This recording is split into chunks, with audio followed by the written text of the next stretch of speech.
Greetings, zealots and zerglings. Welcome to the first ever web-only edition of Nerd News from Super Rat Report. I'm Arnold. I'm Sharon. And we are excited to bring you daily updates on all news in the worlds of geek, pop, tech, comics, and all things nerdery. I knew you were going to do that. I'm sending Morse code help. Morse code news transmission. So what do you got first for nerd news? So, brace yourself. Game of Thrones Season 3 is coming. Aww. Season 3 of, you got a little excited, of Game of Thrones is set to debut. They're having a debut on HBO. Yes, I'm doing the candles. On March 31st. And it's a highly acclaimed series based on the Song of Ice and Fire novels by G.R.R. Martin. Fans like us will once again catch up with the world, or fans like me will once again catch up with the world of Westeros and see what other sick and twisted things Martin has put the Starks through. HBO is really ramping up the promotional blitz by releasing several trailers and behind-the-scenes featurettes, teasing all Game of Thrones fandom into a fervor. If the trailers are any indication, the series will be filled with tons of action as the Seven Kingdoms are now in full-on Westeros world war. Sounds exciting. It does. There's more. Wait, there's more. What's going on? And Dany's dragon starts spitting hot fire. Oh. In other related news, G.R.R. Martin signed a 2-year deal with HBO to develop more shows for the pay cable network. This seems good for Martin. But really, George, you have 2 more Song of Ice and Fire novels to finish, and time waits for no man. You know what I'm saying? Yeah, I know what you're saying. I'm saying, finish writing the books first, please. Okay, thanks, bye. So yeah, well, yeah, you said you're a fan, but I am, haven't really become a fan yet. You will be. Not to say that I won't, because I mean, I haven't had cable for a long time, and when I did, I didn't have time. Yeah, well, I haven't seen season 2 because I had to cut my HBO because I couldn't afford it because I work here. And just kidding. No, you're not. I'm just kidding. But I'm yeah. so filthy rich. Wait, you have the DVDs, right? I'm gonna borrow them. I do. I have season 2 DVDs. Thank you. How about season 1? Season 1 I don't have. I'm sorry, but you could cut to season 2. You can see Khaleesi blossom. Oh yeah, Khaleesi. She's dope. I am your Khaleesi. Just for her. You would. She is very cute. And guess what happened today? What happened? She is a single lady. That's right. She was with Seth lady. MacFarlane. But Yes. what happened? Well, Seth called me crying and was pretty upset that they broke up. So that means there's hope for me. There is hope for you and Seth. Yeah. You should give him a me, call. Khaleesi. What's up? Give me a call, Khaleesi. Is that her name? Khaleesi? Yeah. Anyways.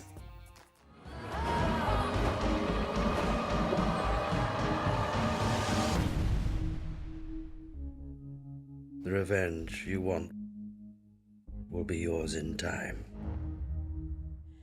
So, guess who's back? In the motherfucking house with a fat Tony for your Stark mother. is back, and the stakes are even higher. The newest Iron Man 3 trailer shows a Tony Stark that is recovering from the events of the Avengers and facing a new deadly foe in the Mandarin, played by Ben Kingsley. He's just like a giant organ. So, the Mandarin Orange.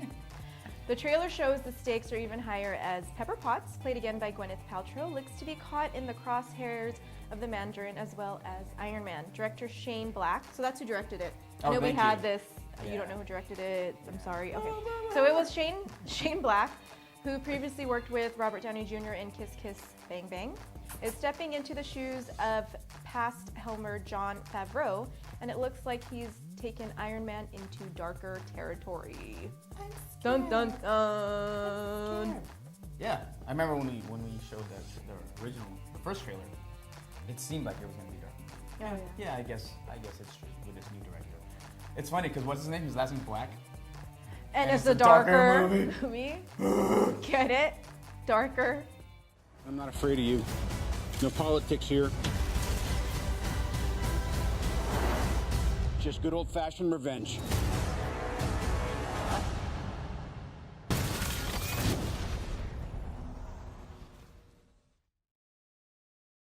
Well, in other news, the insanely popular Starcraft real-time strategy game StarCraft 2, Heart of the Swarm, launched last week. The much anticipated expansion pack follows the Queen of Blades, Kerrigan, as she is reunited with Jim Raynor. Don't look too excited. In the previous Starcraft 2 Wings of Liberty, the story focused on Jim Raynor, and players went through the campaign through the Terran perspective. But now players control Kerrigan and play through the Zerg. That was my Zerg impersonation. Blizzard's own Chris Metzen, I keep picking my nose, I'm sorry, has called Heart of the Swarm Starcraft's Empire Strikes Back. Wow, That's nerd boner for that one. Yeah, yes, those are big shoes to fill though. Empire Strikes Back. The multiplayer aspect has new units to keep the game evolving, exciting. The new units make playing the multiplayer matches new and fresh while still keeping the core gameplay intact. In related news, Blizzard teased and then sent the gaming world into a geek speculation boner mode, saying they would announce a new game at this month's PAX East in Boston. No word on what it is, but the gaming geek world is buzzing trying to figure it out. Blizzard said it was a whole new IP and not a sequel. PAX East is a few weeks away, and we can't wait to hear what Blizz has up its sleeves. Blizz. Oh, that Blizz. We can call him that. Always teasing and has stuff up their sleeves. It's cool because recently, when I heard the news about this new project that they were talking about, I tweeted saying, I tweeted Warcraft and Starcraft saying, fans are going to be excited about this, but I'm scared. And then Warcraft actually responded. And what did they say? They said, what did they say? I forgot what they said. What did they say? They said everything will be all right. Oh yeah, they I said. Promise. I didn't even. Everything will be okay. Said. Promise. Happy face. Put happy face in that. That was kind of cool. Thanks Warcraft for making me feel like. Thanks Warcraft for making Arnold feel validated. So, in the world of cinema, super giant robots and comic conventions. Super Random Report is going to WonderCon. And guess what? Guillermo del Toro, you might know him as the director of the Hellboy movies, Blade 2, and Pan's Labyrinth. Love that movie. Well, he heard we were going to be there and decided to drop by. Isn't that nice of him? Wow, man. Jeez. Thanks. Okay, so Thanks, he's really going to be there on the Legendary Pictures panel where he will be discussing his upcoming amazingly cool movie, Pacific Rim. Job! A story straight out of a geek boy fantasy. Giant robots. I love robots. Fighting giant monsters. There's no telling what he will reveal, but we will be there to see if he shows any new footage from the movie and maybe hear about any of his upcoming projects. Guillermo del Toro, or as we know him as GDT, the homie G, what's up? Is known for his very candid, edgy, and humorous convention speeches. We definitely can't wait. So if you're going to be there, tweet us. We'd love to meet up with you for back alley. Yeah. Meet you in the alley and we'll, do things. Oh, never mind. Anyways, enough about that. We'll talk about that later. Fans of Veronica Mars are getting a movie. Yay! There's no greater time in history for fandom and creators to connect and help bring long dormant projects to life. Last week, Rob Thomas, the creator of the show Veronica Mars, launched a Kickstarter campaign gauging fandom's interest in a Veronica Mars movie. Thomas brought the band back together, and in a video skit which showed all the old cast crashing star Kristen Bell's house. He brought his band back together? Well, the cast and creator outlined their plan for the movie. The bare minimum they needed to raise was $2 million freaking dollars. That is within a lot 5 of dollars. hours, they reached 500,000. And buzz on the interweb spread far and fast, and in less than 12 hours, the fans of Veronica Mars, or Marshmallows as they are affectionately called, reached the campaign goal of $2 million. And now it has cleared the $3 million mark. That is a lot of money. That was a lot of millions. This actually makes it the most funded film project in Kickstarter history. But Kickstarter is not a charity, but a crowdfunding platform. People contributing to the campaign actually get very cool rewards based on the level of their contribution. The sweet spot for the Veronica Mars Kickstarter seems to be the $35 pledge point. Pledges of $35 or more receive a digital version of the movie within a few days of the movie's theatrical debut, plus the t-shirt, plus the PDF of the shooting script. Wow. Very cool. That is awesome. The success of this Kickstarter has piqued other showrunners' interests and other franchises' fan bases' hopes as they started to dream their shows could come back to life in similar fan-driven fashion. Firefly, anyone? Sliders? Yes, please. Sliders. Sliders. Yeah, that a Deadwood movie, perhaps? Pushing Daisies? Sliders was really cool. It was. I love Sliders. It was like Quantum Leap. Yes. Quantum Leap Leap. needs to come back. Scott Bakula. Bahula. So never underestimate a fan base and their disposable income. Never, ever.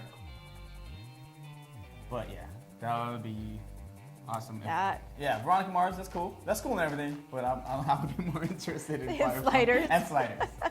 And a slider That's cool and everything. hamburger. Because I'm And hungry. White Castle sliders. No, seriously. Bear claw? Those are huge. Never underestimate Please don't. the size of my bear claws. And finally, in Gaming Geek news, Sony finally reveals the PlayStation 4. You knew it was coming. After 3 is what? 4. Exactly. The next-gen console from Sony was recently announced to the world. Yay! The new PS4 is touted as a platform by game creators for game creators. It will boast supercharged PC architecture. The main processor is a single-chip custom processor. It's going to be a Jaguar double quad-core, so that would be 8, right? The GPU is 1.84 TFL OPS, or TFLOPS. AMD next-generation Radeon-based graphics engine memory. Wow. That's a lot You of know stuff. a lot about that. And GDDR5, 8 gig. I don't even know what this all means, but you know what it means to me is that it's powerful and it's super beefy. And it's good. Speaking of sliders. The PS4 will also follow the new trend of second screen, much like the Wii. Like the Wii U. Wii U. Second screen interaction, trying to utilize smartphones and other gaming devices like the PlayStation Plus. Sony is targeting a holiday 2013 release date, so maybe, just maybe, Santa will be great to all of you gaming geeks out there. If you're good. If you're a I mean, good the geek. PlayStation 4 is great and all that, but Yeah. But I still want the Wii U. yeah. And you want And I'm looking forward to the next generation Xbox 360, which is probably going to be the 720. I don't know what they're going to call it. I'm pretty sure it's out there somewhere, but out there in the universe somewhere. I bet you Japan has it. They always have everything first. oh yeah, let me go check. Yeah. So in other news, while Arnold visits Japan. Yeah, it's there already. Oh, it's in Japan. Yeah. You should have came back with like sushi or something. I did. I ate it. Like, So yeah, that's your nerd news for today. thank you for joining us. Thank you very much. Don't forget to check us out on Twitter, Facebook. _super_random. Instagram, at Super Random Report, because that's the name of the show. And also forgot. like us on Facebook. Did you already say that? Yes, but I didn't say the name, so you Yeah. can tell them what it's called. Again, Super Random Report. there you go. And also we are going to be posting this daily nerd news, as well as recaps and As long as you keep watching, so other please segments from our show. So follow or Check us subscribe out, to our YouTube. YouTube channel. YouTube do it. /Super Random Report. Once again, that's the name of the show. You got that? Subscribe. Got it? Rate. Got it? Comment. Subscribe. Those are huge.